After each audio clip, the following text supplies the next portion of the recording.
بسم اللہ الرحمن الرحیم۔ عزیز طلباء السلام علیکم۔ محمد شعیب امان آپ سے مخاطب ہوں۔ ہمارا آج کا لیکچر نمبر 3 ہے میدان کربلا میں صبح کا منظر، سال اول کی چوتھی نظم۔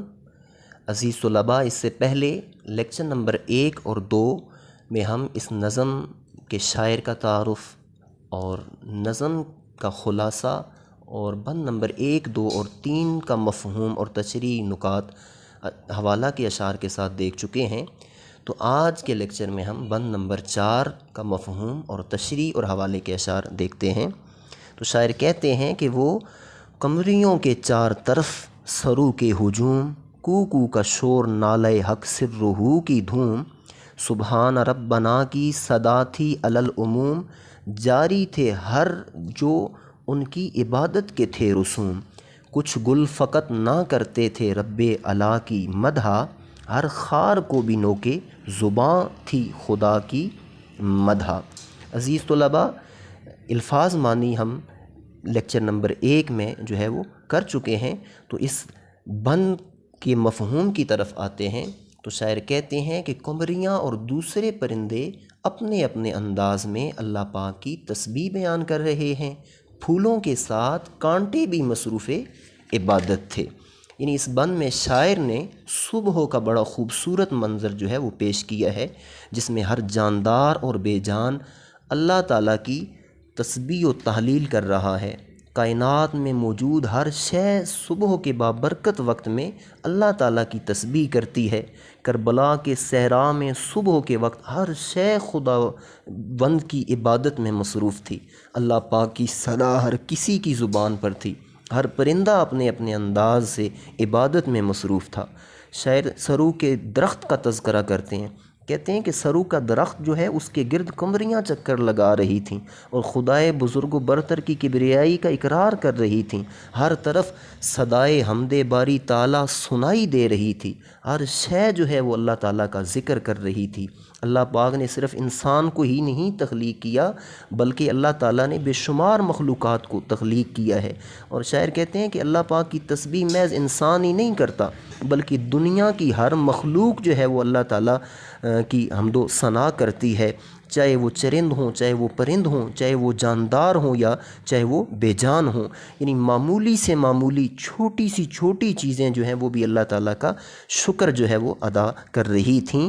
انیس کہتے ہیں کہ محض پھول ہی اللہ تعالیٰ کے سامنے سجدہ شکر جو ہے وہ بجا نہیں لا رہے تھے، بلکہ ہر کانٹا بھی اللہ تعالیٰ کی عبادت جو ہے وہ کر رہا تھا۔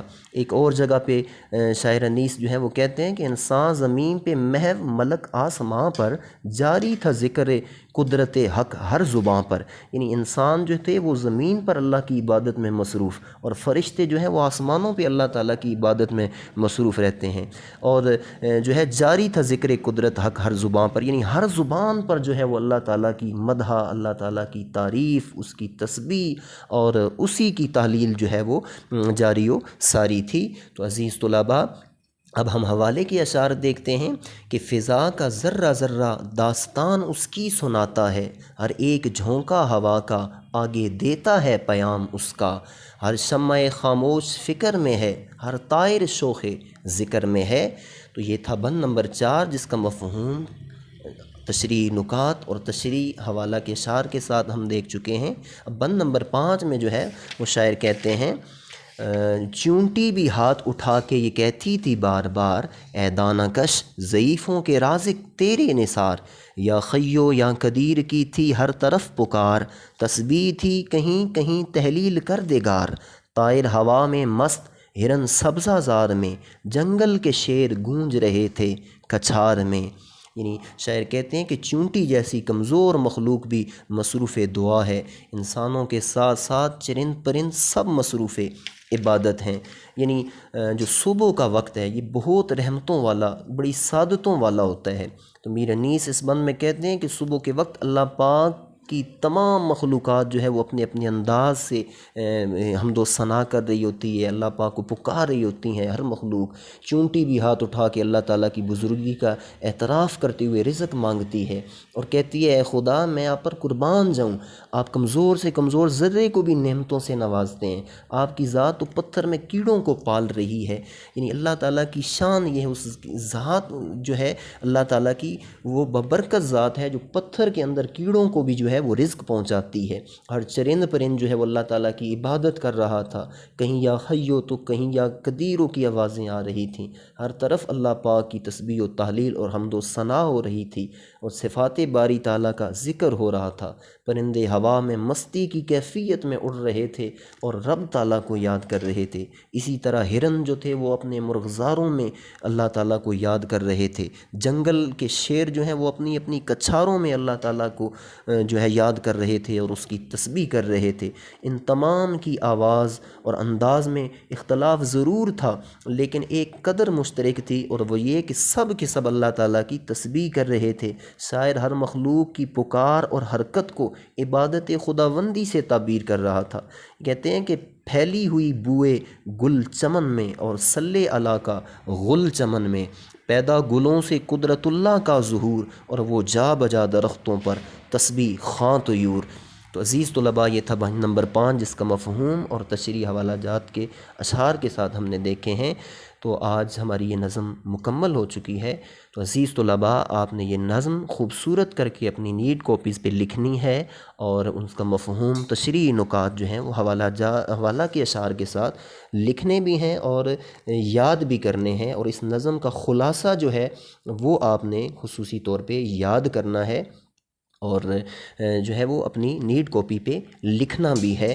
اور اب اس نظم کے آخر میں جو مشق ہے اس میں کو ہم ذرا دیکھتے ہیں کہ اس مشق میں جو سوالات امتحان کے حوالہ سے امپورٹنٹ ہیں وہ جو ہے وہ ہم کریں گے۔ تو اس میں کوسچن نمبر 1 ہے جس میں درست جوابات کا انتخاب ہے۔ 4 آپشن دیے ہوئے ہیں، ان میں سے ایک جو درست ہے اس کو ٹک کرنا ہے۔ تو پہلا ہے برگ گل پر کس کی جھلک تھی؟ تو آفتاب کی کرن کی، قطرے شبنم کی، مہتاب کی کرن کی یا انجم کی کرن کی؟ تو درست جواب ہے قطرے شبنم کی۔ دوسرا ہے صبح کی ہوا کسے سردی بخشتی تھی؟ روح کو، جان کو، دل کو، جگر کو؟ تو درست جواب ہے جگر کو۔ اور تیسرا ہے اے دانہ کش ضعیفوں کے رازق تیرے نثار کس کی زباں پر تھا؟ چیونٹی کی، ہرن کی، شیر کی یا کمری کی؟ تو درست جواب ہے چیونٹی کی۔ تو عزیز طلباء کوسچن نمبر 2 ہے نظم میدان کربلا میں صبح کا منظر کا مرکزی خیال جو ہے وہ تحریر کریں جو 3 جملوں سے زائد نہ ہو۔